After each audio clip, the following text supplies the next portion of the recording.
Good evening, Democrats.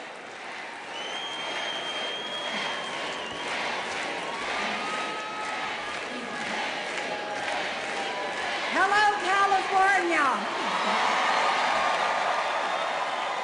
Hello, Maryland. Hello, America. Welcome to the convention that will nominate Barack Obama and Joe Biden to be the next President and Vice President of the United States.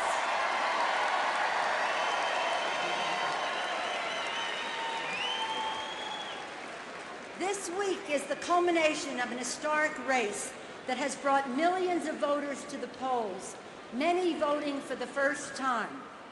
All Democrats salute Senator Hillary Clinton for her excellent campaign.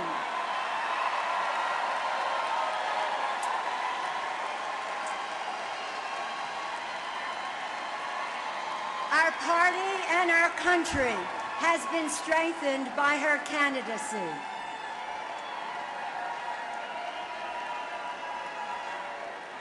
We meet today at a defining moment in our history. America stands at a crossroads with an historic choice between two paths for our country. One is a path of renewing opportunity and promoting innovation here at home, and of greater security and respect throughout the world. It is that path that renews our democracy by bringing us together as one nation under God. But there is another path. It leads to the same broken promises and failed policies that have diminished the American dream and weakened the security of our nation. We call this convention to order tonight to put America on the path begun by our founders, a path that renews America's promise for a new century. We call this convention to order to nominate a new leader for our time, Barack Obama, as the next President of the United States.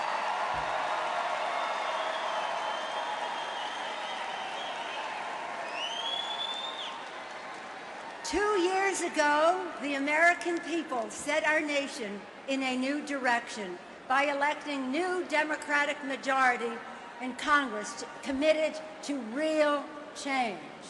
I'm very proud of the Democrats in Congress. Working with Majority Leader Harry Reid in the Senate, here are some of our accomplishments. After years of inaction by Republicans, in our very first act, we passed the 9/11 Commission recommendations to protect the American people.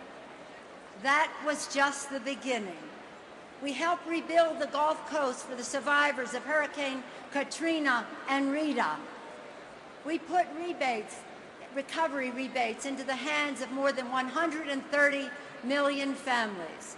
We passed legislation to keep hardworking American families in their homes and to keep toxic toys out of the hands of our children. We increased the minimum wage for the first time in 10 years. We improved fuel efficiency for the first time in 32 years. We passed the largest college aid expansion since the GI Bill passed 64 years ago. And we passed the largest veterans' health care increase in funding in the 77-year history of the Veterans Administration. And we enacted a new GI Bill to help thank our veterans from the wars in Iraq and Afghanistan by sending them to college. Every chance we get, we must honor our veterans and our men and women in uniform for their courage, their patriotism, and the sacrifices they and their families are making for our country. Because of them, America is the land of the free and the home of the brave. The American people gave Democrats their confidence, and we have started to reclaim the American dream for all Americans.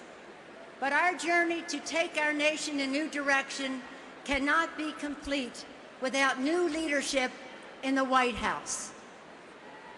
Democrats know we can't afford any more of the same failed Republican policies. Democrats stand for the change America needs. We stand for Barack Obama for President of the United States.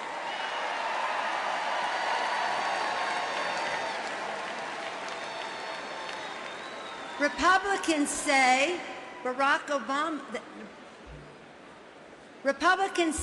John McCain has experience. We say John McCain has the experience of being wrong.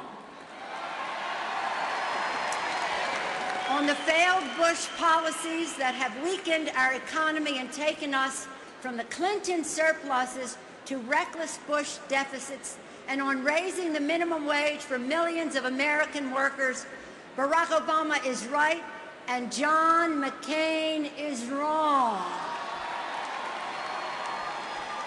On health care for 10 million American children and on protecting Medicare, a bill so critical that Senator Ted Kennedy left his own medical treatment to cast the deciding vote.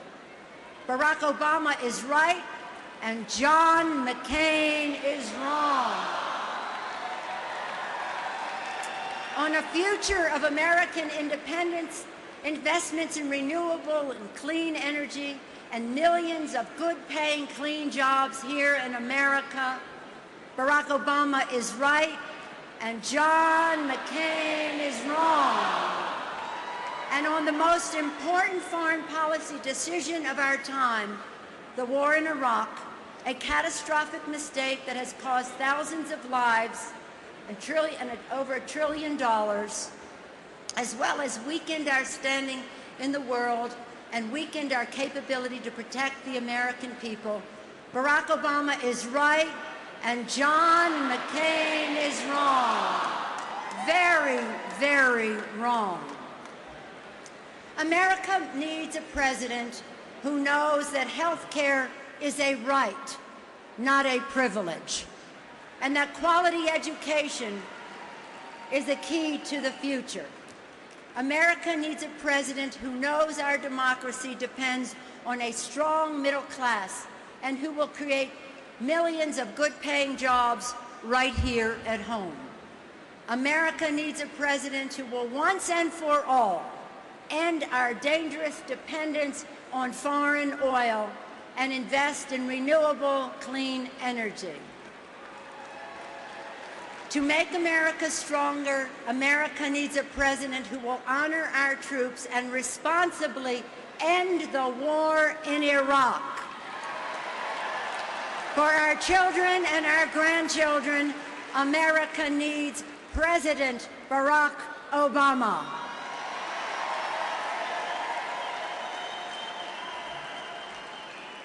The night before I was sworn in as Speaker of the House, we had a celebration dinner at the Italian Embassy. In addition to proudly being the first woman speaker, I'm also proud to be the first Italian-American speaker.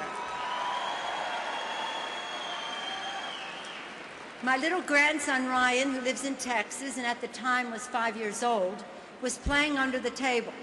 At one point, he came out from under the table, looked up, saw Senator Obama, and said, "Barack Obama, I must be dreaming." Barack Obama's dream is the American dream. He gives us renewed faith in a vision of the future that is freed of the constraints of the tired policies of the past, a vision that is new and bold and calls forth the best in the American people. Barack Obama's change is the change America needs. Whether in Illinois or Washington, Barack Obama has bridged partisanship to bring about significant reform. Barack Obama knew that to change policy in Washington, you had to change how Washington works. That means restoring integrity to government by reducing the influence of special interests. I saw firsthand his strong leadership on one of the toughest issues, enacting the toughest ethics reform in the history of the Congress. This was only possible with Barack Obama's leadership. Barack Obama's values are enduring American values, a belief in personal responsibility, in community, and hard work that brought him to the struggling neighborhoods of Chicago, a faith in God that gives him strength, a patriotic love of America that gives him courage, and his wife Michelle, and his entire family inspiring him every day to strengthen and renew this great country. 115 years ago, a young woman named Catherine Lee Bates visited Denver. From the top of Pikes Peak, she looked across Colorado to the beautiful and bountiful golden prairies to the east and the majestic mountains to the west. That night, she returned to her hotel room, opened her notebook, and the words of America the Beautiful spilled from her pen. My favorite verse is the fourth. Oh, beautiful for patriot dream that sees beyond the years. Today, Barack Obama is a 21st century patriot who sees beyond the years. As president, Barack Obama will renew the American dream. Barack Obama is the leader for America's future. Inspired by that same vision of America the Beautiful, Democrats will leave this convention unified, organized, and stronger than ever to take America in a new direction with Barack Obama and Joe Biden as President and Vice President of the United States. God bless you, and God bless America. Thank you all very much. Thank you.